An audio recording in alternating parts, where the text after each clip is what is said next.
first question, this does not involve radicals, but have you seen this before? Do you know how to multiply out this expression? Yes. Okay. And the reason why I ask, and some of you may not have seen it, is that most junior high teachers do this sort of question in grade 9, but it's not explicitly on the grade 9 curriculum. So if you haven't seen it before, that's okay. We're going to do a ton of this in our next unit. What we need to understand the radical multiplication, though, is just how to multiply this out. Okay? So how do we do it? Yeah? My memory's a little foggy, but isn't there something called like FOIL where it's Okay. Yep. So have you guys heard of FOIL? Some of you? Yeah. FOIL is an acronym that is used to sort of remember the steps in this process. So first, outside, inside, last, that kind of thing. But really, what we're applying here is the distributive property. Okay, so actually, I'm going to just show you something else first. Whoops, I wanted to add a page, sorry.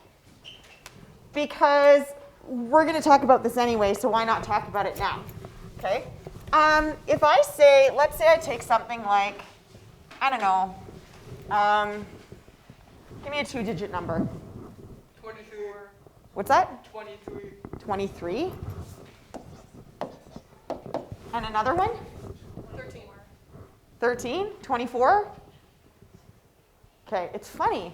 You guys didn't pick the most popular number that everybody says when I ask for a 2-digit number. All right, let's do 4. I was going to do 24, but now I'm going to do 14 because I wrote a 1 first. What is the most popular number? I can't really say it because I'm recording a video, but it tends to be a popular choice amongst teenagers. Oh, I would have said 42. Yeah, so when I ask for, 420 is also popular, but I asked for a 2-digit number, not a 3-digit number. Is there statistically like most likely? No. No. Okay, the worst mistake I ever made in my career was my very first year teaching. I was teaching a grade 10 class, and I said, I want everyone to pick their favorite number and tell everyone why they like it. Oh, no. It did not go over very well. 42 is Okay. Hitchhiker's Guide to the Galaxy. Oh, okay. I'm not picking up that reference. Okay, so there's lots and lots of different ways that you guys have been taught to do this. Multiply 2-digit number. So probably most of you guys have seen this before. Yeah, so you go like 3 times 4 is 12. Put the 2 down, carry the 1. 4 times 2 is 8, plus 1 is 9, right? And then before you multiply by 1, you put a 0 down. 1 times 3 is 3. 1 times 2 is 2. And then we get 200, and this is 322. Okay? So we could do that. We could also model this multiplication using area, because when you multiply two numbers together in a sort of visual representation, you're determining the area of a rectangle that has the side lengths of these 2 numbers. That will also give you the product. So another way I could do it is say, okay, it's also the area of this rectangle, where this is 14 and this is 23. And I could figure out that area. Now, if I'm doing this mentally, this is a bit of a pain in the butt because 14 and 23 are not particularly nice numbers to work with. So what we can do is break this down a little bit and say, okay, I'm going to break 23 up into 2 numbers that are really easy to multiply by. How would you break that up? 20 and 3. Yeah, 20 and 3. So I'm going to say, okay, this is 20, this is 3. Oh, wait, not 30, 3. And then 14 would be 10 and 4. Yeah, 10 and 4, right? So if we actually copy the exact same order of the steps, and essentially what we're doing now, by the way, is breaking this up into 4 smaller rectangles, pretty easy to figure out their area, and the sum of the 4 rectangles will be the same as the big one, right? So we started out by doing 4 times 3. That's this little guy over here. That was 12. And then we did 4 times 2. But it wasn't actually 4 times 2. It was 4 times 20. So that's 4 times 20 is 80. And then we did 1 times 3. Wasn't actually 1, though. We were multiplying by 10. So 10 times 3 is this guy over here. 10 times 3 is 30. And then we did 1 times 2, but actually it was 10 times 20. And that's 200. Right? If we add this all up, we're going to get 322. Okay? So we're kind of working with like a partial product. Each step is a partial product. We add them all together. We get the total. Okay? Now, what I can also do, if I don't want to have to draw a diagram, is I can break 23 times 14 up into 20 plus 3 times 10 plus 4. Okay? Now, we always teach you guys, like, do what's inside the brackets first. But I don't have to, as long as I know that when I'm multiplying by, in fact, we started with the multiplication of 3. You guys have probably been taught to do it this way. Doesn't matter. We're still going to multiply 4 little products here. I have to multiply the 10 by 20 and the 4 by 20. So I'm going to go 20 times 10 is 200 plus 20 times 4 is 80. Okay, so I've so far multiplied this guy by 20. But then I also have to multiply by 3. Because it's like I got the 20 groups of 14. Now I have to add the 3 groups of 14. So then I move on and go 3 times 10 is 30. And 3 times 4 is 12. So this is where the acronym FOIL comes from. Because people think, OK, the first terms, the outside terms, the inside terms, the last terms. I don't really use that personally. Because it only applies to a binomial by binomial. And really, the bigger concept here is distribution. You're distributing the multiplication of first the 20 into both of these terms here. And then you got to move on and do the 3, right? And this allows us to work with bigger polynomial factors. So that's what's going on here. Now, of course, with numbers, we wouldn't ever really do this. But it does help to be able to understand why the process works for this. We can see with numbers, it holds true, right? So if we do that, we're going to start by taking this first x and distribute the multiplication of the first x to both terms here. So we're going to go x times x is x squared. And then I have to multiply that x by the 3 plus 3x. Then I multiply by the 2. And then I multiply 2 times 3, which is 6. Okay?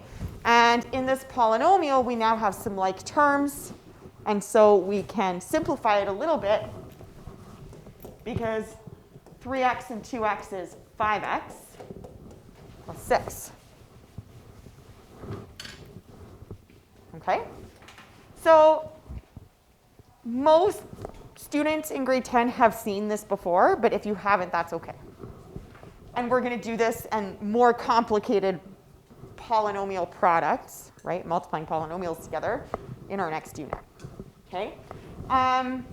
Here, we're going to go x times x is x squared. X times 4 is plus 4x. And then negative 2 times x is minus 2x. Negative 2 times 8 is minus 8.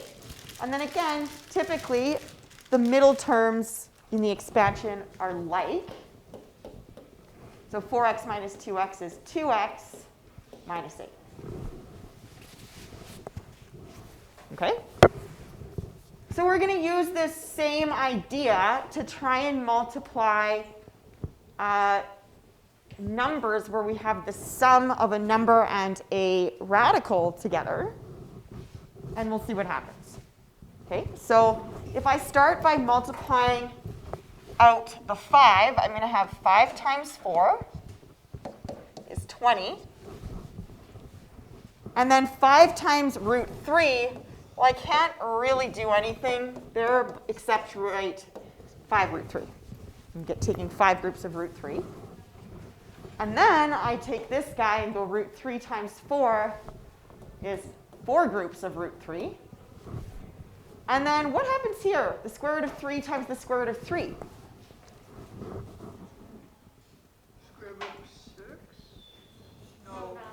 9. Square root of 9, which is 3. Right? Now I can collect the whole numbers together, and I can collect the root 3's together. So this will be 23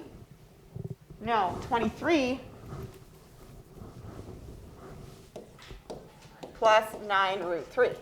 Okay? And if you wrote it as 9 root 3 plus 23, that's totally fine. Okay? That makes a decent amount of sense, actually. Good. Okay, let's try this one. So the square root of 2 times 2 square root 3. Let's just think about what's root 2 times root 3. Yeah? Root 2 times root 3 is going to be root 6. Root 6, yeah? And then, And then the 1 times the 2. Wait, no. Yeah. Yeah. 1 times 2 is just, so it's going to be 2 to the root of 6. yeah, exactly. Right? And then over here, root 2 times negative 5. Nothing much to do there except subtract 5 roots of root 2. Okay, and then I can move on to the 4. And when I multiply these together, 4 times 2 is 8. Is it still 3 still? Yeah, because that's the only radical piece, right? And then 4 times negative 5 is minus 20. Okay. Is there any simplification that I can do here? No, right? These radicals have all been fully simplified, and none of them are like. So that's it.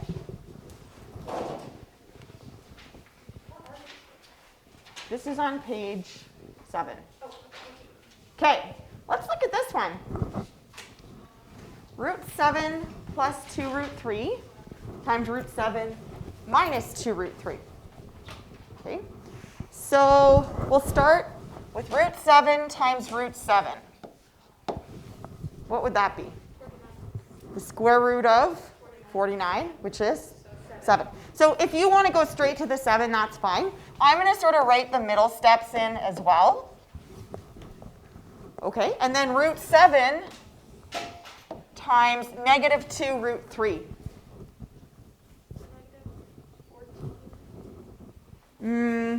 So the coefficient here is like a 1, right? So 1 times negative 2 is minus 2.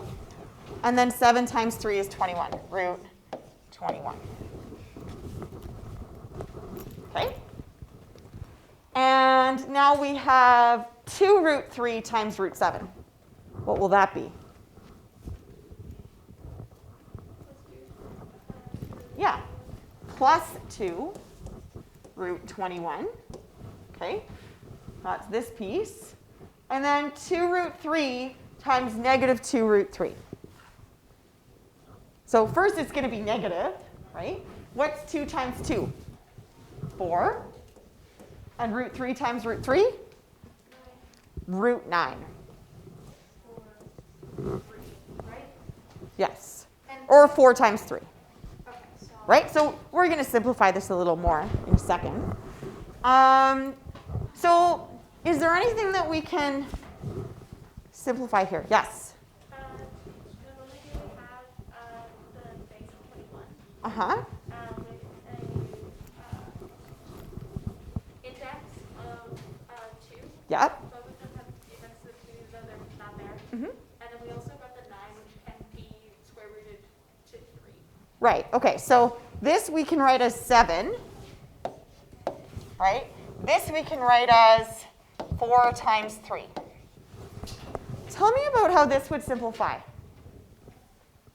Taking away 2 root 21s, and then I'm adding in 2 root 21s. What does that add to? Nothing. 0. So this actually equals 0. This is all that's left. I end up with 7 minus 12, which is negative 5. is it all right if you kind of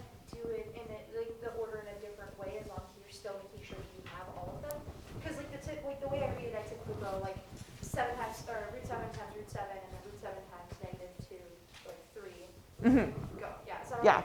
And if you want to write this just as 7 and this 4 times 3, Yeah. you could skip that stuff. That's fine. Yeah. Okay? There we go. So that's -5. Let's look at this one. So what does this mean? Yeah. X minus 2 root 2 multiplied by the same thing. Right.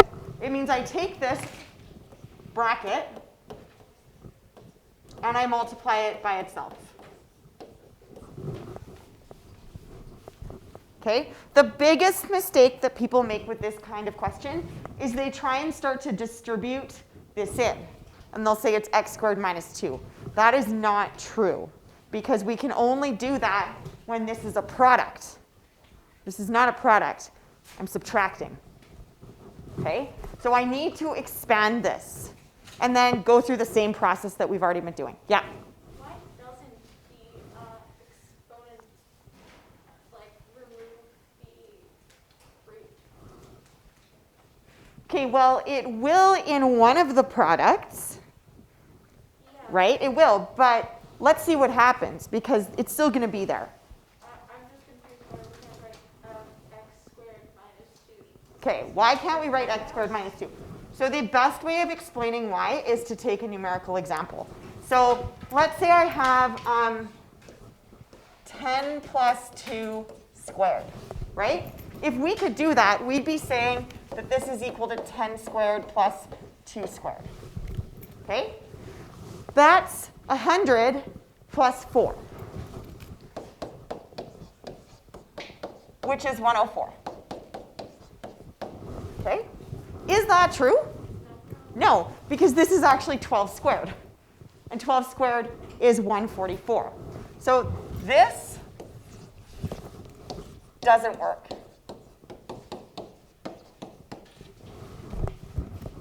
Okay? Because this is actually 144. Okay? And we're going to actually see that when we do the expansion as well. Okay? So x times x is x squared. X times negative root 2, this is kind of like our whole number. So that's going to go on the outside, minus x root 2. Okay, and then I do this piece. That's another minus x root 2, because I'm essentially multiplying the same things together. And then here, negative root 2 times negative root 2, that makes positive 2. So that's where the 2 comes in. But we still have these middle terms. These do not add to 0 in this case. Okay, so that's, I have, think about negative x minus x. How many x's is that? Negative 2, right? So this is minus 2x root 2 plus 2.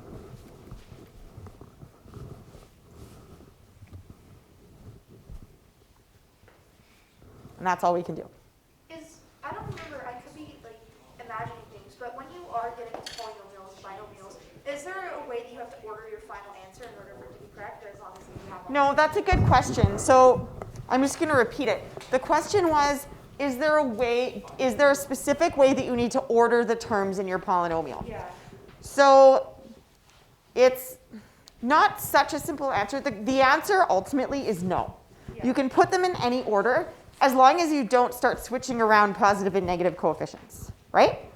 But we tend to organize them in descending powers of x. Okay, yeah, that's what I'm used to. Just because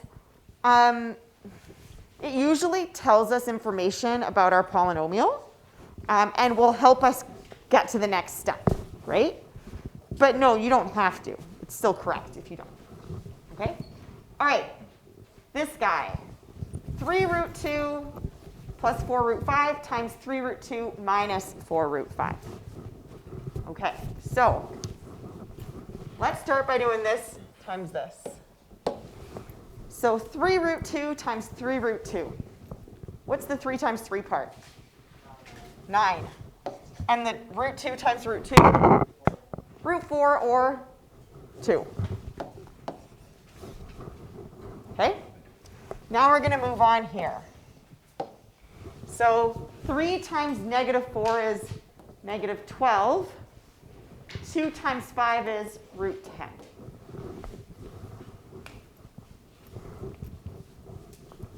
Okay? Then we move on. So 4 root 5 times 3 root 2.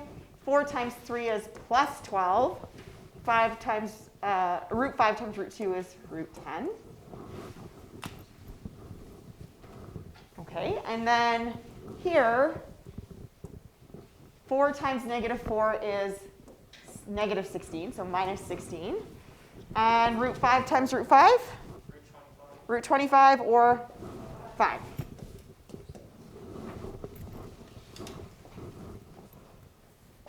Okay, so let's talk about simplification. What's going to happen?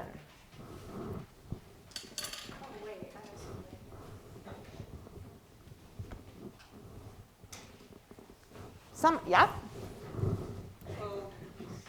12 root 10 Mm-hmm. plus 12 root 10 is just going to be 0. Yes. So this piece, exactly, makes 0. That adds to 0. Yes? Sorry, can you remember where the 9 and 2 came from here? Yeah, so 3 times 3 is 9. Root 2 times root 2 is, yeah. Okay. So what we end up with is actually 18 minus 80, Yeah. Okay. which is negative 62. There we go. Okay, so I want to talk about E, example E, and actually also and G. Okay, so something happened in these two examples. What happened? Burton? We had our second term were the same except for the fact that one was positive, one was negative, Mm-hmm. and so they canceled out. Yeah, so the two middle terms in the expansion add to 0, right?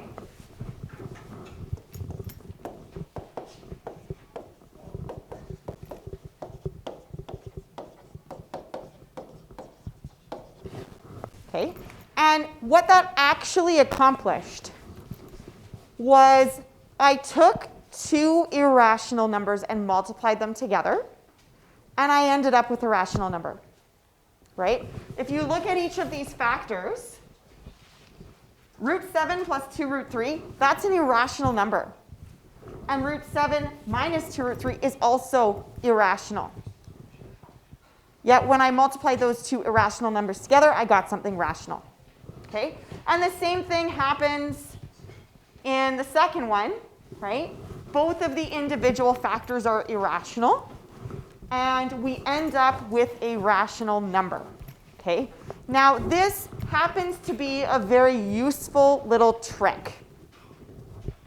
So I want you to also tell me what you notice about the structure of the factored forms. What's similar about sort of the setup of the factored forms being like the original? Yeah. You have two numbers that just completely cancel each other out, and you don't have to worry about them. Yes, that's true. So those add to 0, right? But I'm more interested in, like, can we predict when this is going to happen before we even start to multiply out? What is similar about this structure? Right? What's similar about this and this? Yeah. Both things that are in the brackets are the same except they have one value switch. Well, not one value, one the negative and the positive. Right. Switch. Exactly.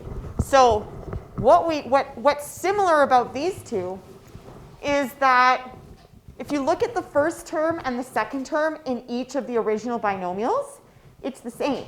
It's just that in one of them we're adding and one of them we're subtracting. Okay? Now, this happens to be very, very useful. And in general,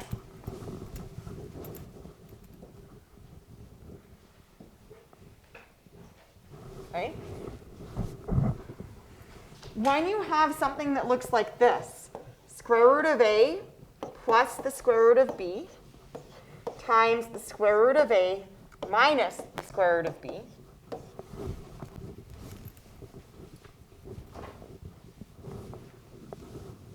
you will end up with, let's think this through. So root a times root a is just a, right? If we look at the next two little multiplications, root a times negative root b is going to be minus root ab. And then right after that, we do root b times root a plus root ab. And those two make 0, right? So there are two terms before the last one, but they will always add to 0. And so all we really care about is this piece, root b times negative root b, and that's b, a minus b. This is just a really complicated way of saying a minus b. Yeah, so it's a quick way of saying a minus b, yes. Most often, though, we're not working with the a minus b and trying to break it up. We're working with one of these two and trying to see if we can make it rational. Okay? Now, these two factors have a name. They are called conjugates. Wait, how do you spell that? It's right here.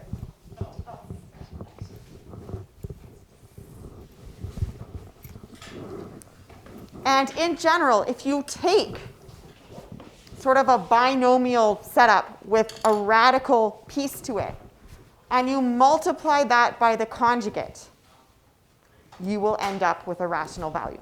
Yes? I don't understand why it's a minus b, because I thought that b was kind of not existing anymore because it got like. Okay, so let's go through it without skipping any steps. Okay? So if we take root a plus root b times root a minus root b, root a times root a is just a. Root a times negative root b is minus, because it's negative, the square root of ab. Okay? Then we move on and do root b times root a. This is positive, because they're both positive, plus the square root of ab. And then the last step is root b times root b, which is just negative b minus b. Okay? So this is the full expansion. But whenever you take the product of a binomial times its conjugate, these two will always make 0. And so you're left with a minus b, because this always equals 0.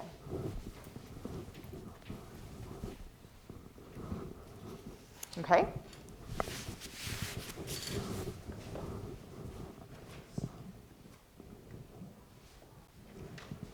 So we're going to come back to this and use it more, because sometimes we actually want to make something rational. And this is going to be something that we can use to do so. Okay? So we're going to talk a little bit about division, and then we're going to come back to this conjugate piece. Okay? So let's talk about division first, and then we're going to come back. Yes? This is more to clarify just for myself. Could you think of a conjugate conceptually like the way a reciprocal works, in a way? And as a reciprocal. So Like instead of making it equal 1, Oh, I see what you're saying. it makes it a rational number. It's a similar theme. Yeah. Yes. Okay. Let's leave it at that, okay? Okay, so when we divide radicals, very similarly to when we multiply radicals, essentially, as long as the indexes are the same, I can divide the whole number part and divide the radicands, okay? So if I'm simplifying this, square root of 3 over the square root of 3 is just 1. And then 8 over 4 is 2. Okay? When I'm simplifying this next one, root 18 over root 3. So 18 over 3 is 6. And then 8 over 4 is 2. I don't know why I'm doing the radical first and then the numbers. It's weird how brains work. Okay. If I simplify here, so think 2 over 8, that becomes 1/4, right? So this is going to be 4 times square root of 1 over the square root of 4. Okay? But what is the square root of 1? 1. So it's 4 times 1, which is 4. Square root of 4? 2. So that's 2. Yes? Why don't you make the radical like 2? Wait, can you run through that one more time? This guy? Yeah. Okay. So in fact, what sort of makes more sense to me is if we do this like this. 4 times the square root of 1 over 4. But even before that, right, the step in between would be this. Like, why don't we make 8 into like 2? Oh, yeah, you could do that if you want. You could turn 8 into 2 root 2, Couldn't you do and then the root 2's will cancel. Yep, that's fine. It's just another way. Same to the radical on the top, where you go like, oh, okay, so it's gonna be 4 more 2's, or not? Oh, I see. Yeah, I think. yes, you can. Yeah, you can do it through prime factorization too, right? What's really happening though is you're going 4 times the square root of 2 over 8, which is 4 times the square root of 1/4, which is 4 times a half. Yeah, but in fact, you can simplify first, and you'll get the same answer. Sometimes they can't be simplified, though, and then you would just want to divide, right? Okay. So, rationalizing denominators. Okay, so the idea around rationalizing denominators is that it's often useful if we want to do something with something that sort of looks like a fraction. This isn't actually rational because it's not integer over integer. But if we want to do something further with it, like multiply, divide, whatever, add, subtract, oftentimes the format where the denominator is a rational value is easier to work with. You guys okay back there? Okay. So we can apply the fact that we know that if we take a square root and multiply it by itself, we get a whole number, to basically do like some almost like algebraic gymnastics to make something rational in the denominator. Okay? So the idea here is if I want root 2 to be rational, I have to multiply it by root 2. But if I multiply a denominator by root 2, I actually change the value of the original number. So what I'm going to do instead is what's the only number that you can multiply by and you don't change the value? 1. I'm going to multiply by 1, but it's going to be sort of a special form of 1, which is root 2 over root 2. So I'm just multiplying by 1 there. But in this format, when I multiply the numerators together, I get 3 root 2. And when I multiply the denominators together, root 2 times root 2 is 2. So then it's just 3 times 1. 3 times 1? Yeah, like the number outside here would be a 1. Yeah. Yeah, yes? Wait, so is that changing the value or not? It doesn't change the value. So if we test this out, has the same value. It's just, well, it's so funny because I'm teaching calculus right now too, right? And in calculus, it's a bit of a mind shift because you actually throw out almost all these rules and you work towards something that's going to achieve a goal. So in calculus, very, very often, you actually rationalize numerators rather than denominators. Then why are we learning this? So why are we learning this? Okay, so to be honest, I had to look that up before. I was like, what is the point of rationalizing denominators? I don't really get it. And the answer that Google told me is that it's easier when you're working with a fraction and another fraction to have the denominators be whole numbers because let's say you have to add them, you want to find an LCD, that sort of thing. But to be honest, I don't really think that's that good of a reason. What I think is a better answer is that it is often useful to be able to rationalize either or. And so we focus up until you get to calculus, we say always rationalize the denominator. But once you get to that course, sometimes you want to rationalize the denominator. Very often, actually I would say more often than not, you actually want to rationalize the numerator. And so we're just learning some strategies to do so because it's going to help us with a bigger problem. Yes? Then why don't they teach you both at the same time? I don't know. I'm actually, this has been bugging me a little bit today because I'm going through the section of the course in calculus right now where we rationalize numerators all the time. And in that course, people are like, but why am I doing this? I've been told for several years to always rationalize the denominator.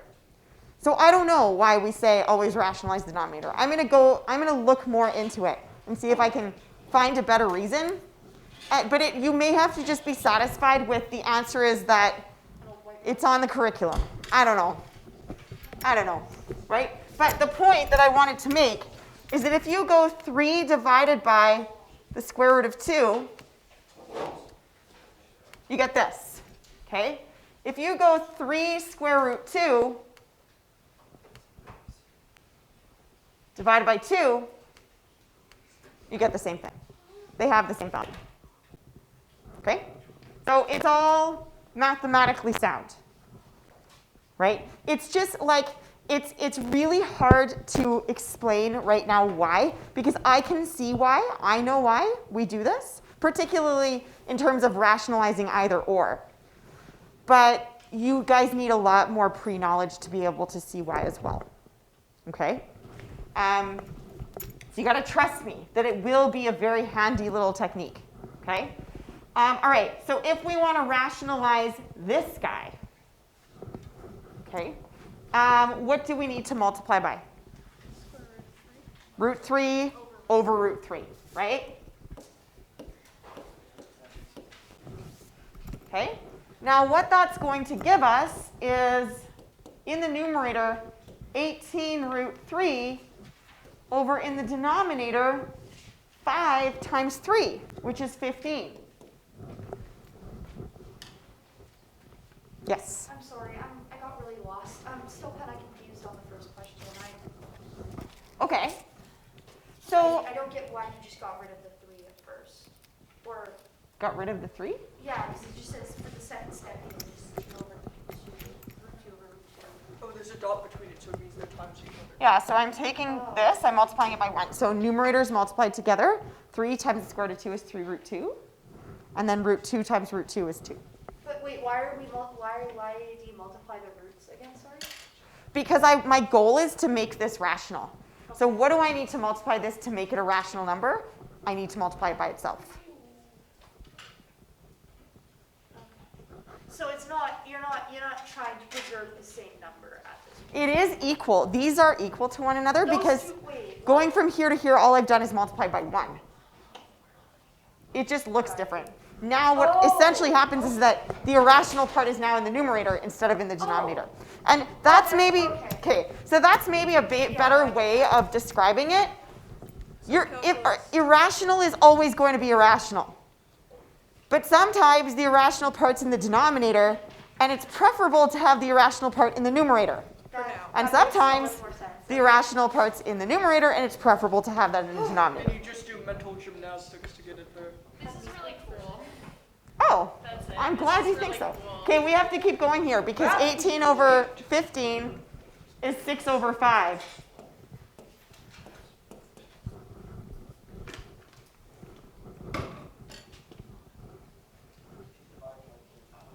Yeah, simplify the 18 over 5. Okay, so here,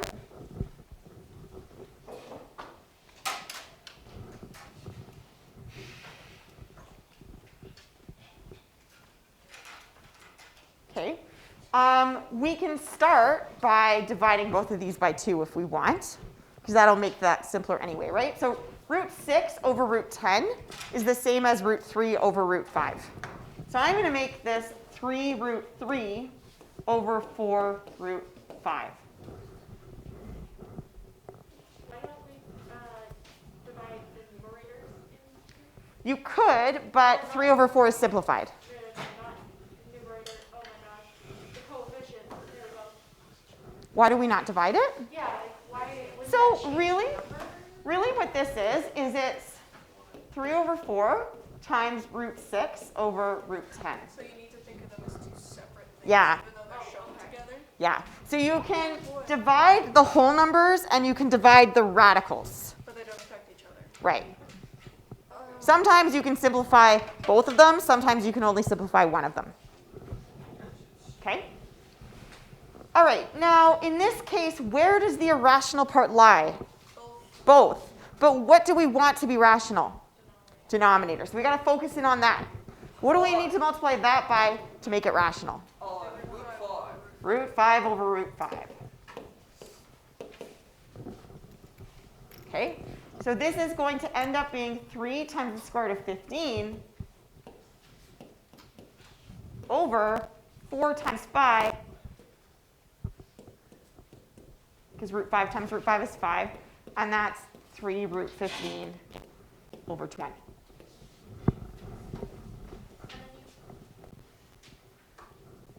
Would you divide this by? And that's it. That's it. Yeah, because you can't, I can see 15 over 20, okay, there's a common factor of 5, but the 15 is in the radical, so I can't do anything with that. If I'm simplifying, it's just with the whole numbers, and that's already simplified. Okay, now, let's step it up a notch. Oh boy. Wow. As if this wasn't already hard enough. It just keeps going. Yeah. Climbing the stairs. Okay, so what do we do if our denominators are irrational, but they're made up of a radical and a radical, or sometimes radical part and whole number? What could I multiply the denominator by to make that rational? Would it? I'm just thinking. Don't they have a common factor of 3? Well, No, well, okay. So let me just think about this. But isn't it like You could, but honestly, like I see what you're saying, right? So you could do this. Root 6 is root 3 times root 2 minus root 3, right? I don't feel like doing. But that's not going to be productive if we factor out the root 3, because then we still have irrational part there. Yes? Yeah, but then you could times it by. Wouldn't you just multiply it by root 6 minus root 3? Almost. What do we multiply this by? What's the name of the thing? Yes? The conjugate? The conjugate. Here we can multiply by the conjugate, and our denominator will be rational. So the conjugate, again, can't actually, we are actually multiplying by 1. So it'll be negative 6 plus 3, or 3 minus 6.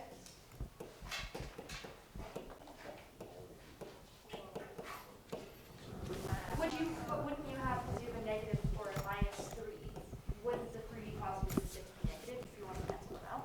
No, so But this is going to be root 6 times root 6 is 6. Then we're going to have plus root 18 minus root 18. You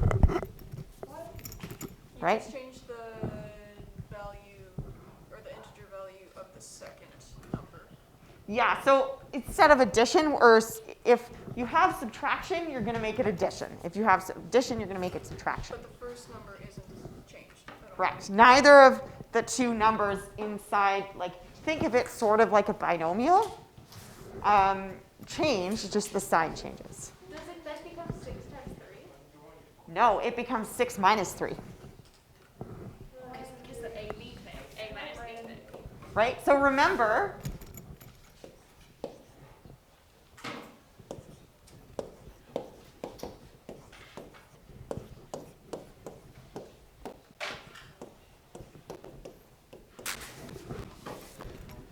this is always true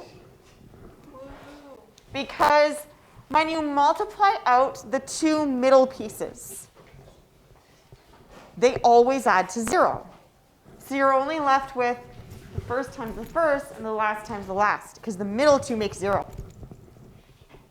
Right? Now, if you guys want to see why, I'm just going to write this right now as 2 times root 6 plus root 3 over 6 minus 3. But if you want to see why this is 6 minus 3, then try this.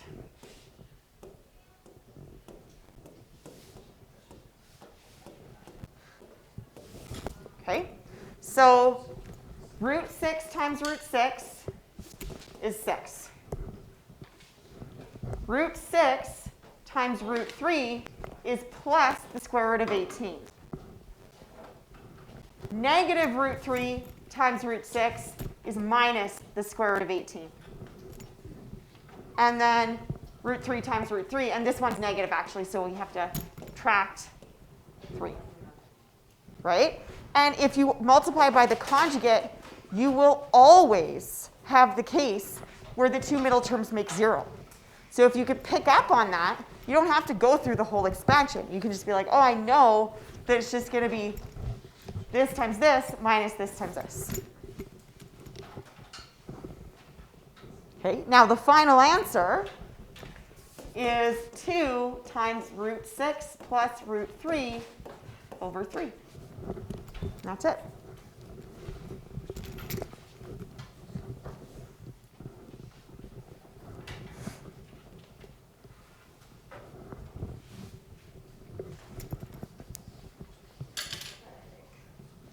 It's a lot. Ever so slowly creeping towards maximum capacity. You're creeping towards. When I get there, it's just gonna explode. So I'll tell you what. Let's do this. Oh boy, practice. Okay. You guys do this one on the next page, number 4 on page 9. Just do this one in part B, this guy. Multiply that out, see what happens.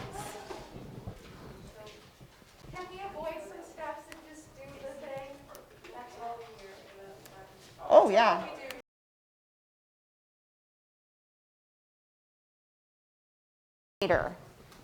In B,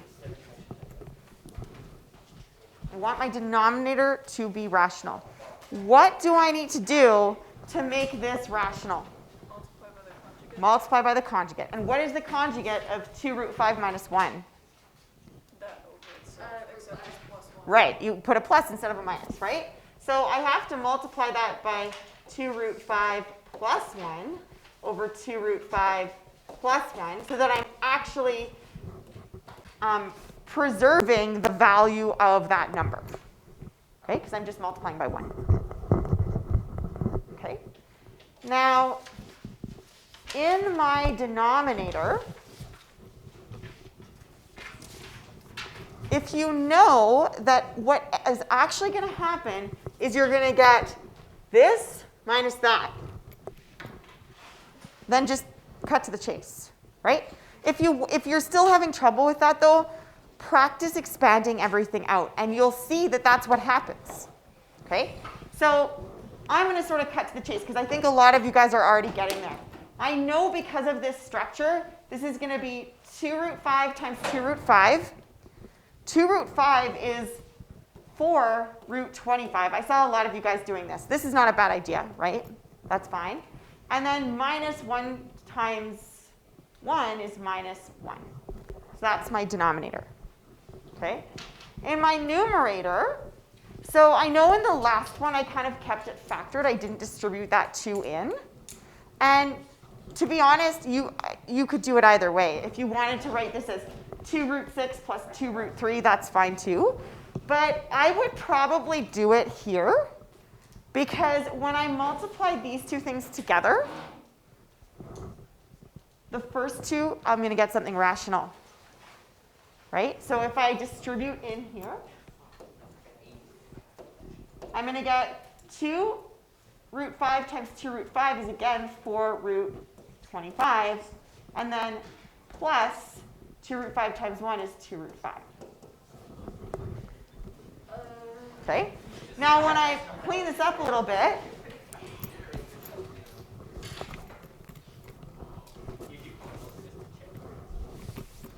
okay? When I clean this up a little bit, I'm going to get, this becomes 5. So 4 times 5 is 20 plus 2 root 5 over 4 times 5 again is 20 minus 1. And that just becomes 20 plus 2 root 5 over 19. Yes? In calculus, are we literally just going to be set to do basically the exact opposite of this? In calculus, so here's how the calculus stuff will be different, okay? Number one, in calculus, you're not going to be told what to rationalize. You're just going to think, hey, it would be more useful if in this expression, the numerator was rational, okay? And in fact, if you guys really want, I can take you through one example, just a partial piece of what that would look like so that you can get a better understanding of what's going to happen, okay? Yeah. Tomorrow? Okay, we'll see. But the main difference in calculus is that your radicands will probably have variable expressions in them, and you're trying to rationalize that. That's the big difference. Okay? Do you want to see a little preview? Like a preview from 3 years from now? Okay. So let's say you have this expression. Oh, wait. Let's say you have this.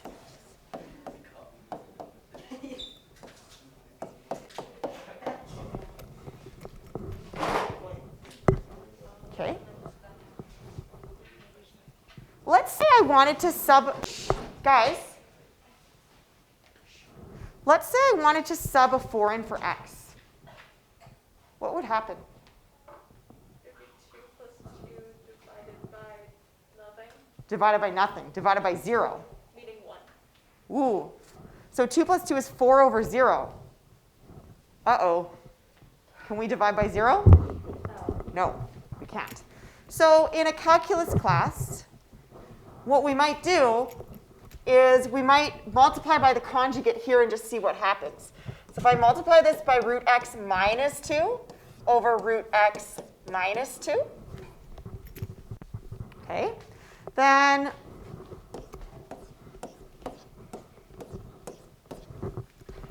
I'm not going to do anything to the denominator for now. I'll just leave that as is. Okay. But now what I can do in the numerator is I'm going to get x times x is, or sorry, root x times root x is x. 2 times negative 2 is minus 4.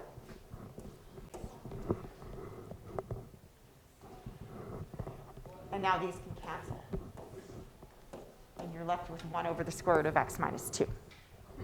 Now, I actually should have changed this a little bit because this is still undefined. Because when you plug a 4 in there, you still get 0. A better question for me to ask, to be honest, would have been this. Now the conjugate is this. Right? So you still get the same thing in the numerator because I just switched the signs around. It's still x minus 4, but now this is a plus 2. Now, if I plug a 4 in there, I get 1/4. Yeah. So this is the kind of trickery that we do in calculus. We do it quite a lot, actually. Oh boy, I'll have to think. Okay, but you can see in this scenario, we actually sort of made the irrational part now in the denominator and not in the numerator, right? So the goals become slightly different. And that's why I actually agree with you. I think the emphasis should be that sometimes it's just more useful to have the irrational part in the other part of the fraction. Because we actually, in reality, in the field, we do it both ways. Okay? But yeah, in 20-1, for whatever reason, all we say is rationalize denominator, denominator, denominator, denominator. Okay? So that's a little preview of where we're going. I'm going to leave it there for today. You guys can, if you're feeling up to it, I know some of you look pretty tired, you can work now on these guys. Okay, that part. It's on pages 9 and 10, and then the answers are at the bottom, or in the next couple pages. Part A, B, C, and D? Or Yeah. just whatever you feel like? Because it's, yeah, work on whatever you want. I just want to end this recording.